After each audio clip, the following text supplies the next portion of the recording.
1997年香港回歸，深水埗基隆街262號突然開了一家櫻桃麵包西餅店，就像一顆石子投進平靜湖面，瞬間在香港烘焙界激起層層浪花。2002年桂林街81號又冒出黃雀麵包西餅店，這兩家店一出現，立刻吸引了所有人的目光。這兩家店開在深水埗的熱鬧地段，20多年來每天都是門庭若市、車水馬龍的景象。不僅附近的居民愛來，連其他休的人甚至外國遊客都慕名而來。店裏店外人擠人排隊的隊伍長得像一條巨龍，營業額更是節節攀升，把其他麵包店遠遠甩在後面，讓同行們望塵莫及。這兩家店的老闆全哥在香港烘焙界那可是大名鼎鼎，就像古代足智多謀的軍師一樣厲害。他不僅有這兩家老店，還在全港開了38家加盟店，有自己的中央工廠和一大堆奔馳貨車。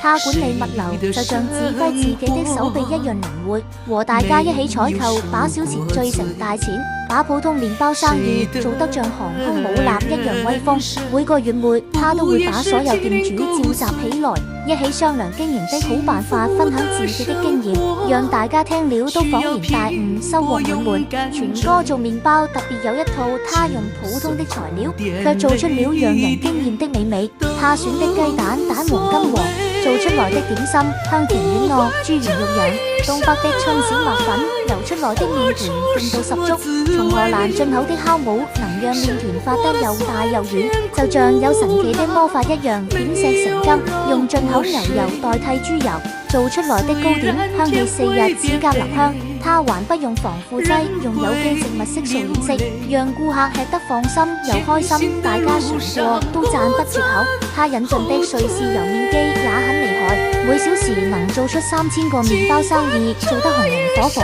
在烘焙界創造了了不起的神話。全哥特別重視顧客的感受，知道好口碑能讓生意越來越好。當其他麵包店還在模仿別人做西點時，他已經帶着徒弟們用古法炭爐烤出了外皮酥脆、香氣撲鼻的菠蘿包。當別人還在用人工添加劑時，他已經開始做健康又美味的麵包，帶領大家走上了新的烘焙之路。現在這兩家老店就像定海神針一樣，穩穩地支撐起他龐大的烘焙事業。全哥教出來的徒弟們也都很厲害，他們跟着全哥學習，練就了一身好本領，成了店裏的頂梁柱。別的連鎖店還在照搬別人的配方時，全哥的團隊已經能根據香港濕熱的天氣，做出適合當地人的低糖麵包。當別人還在模仿歐式麵包時，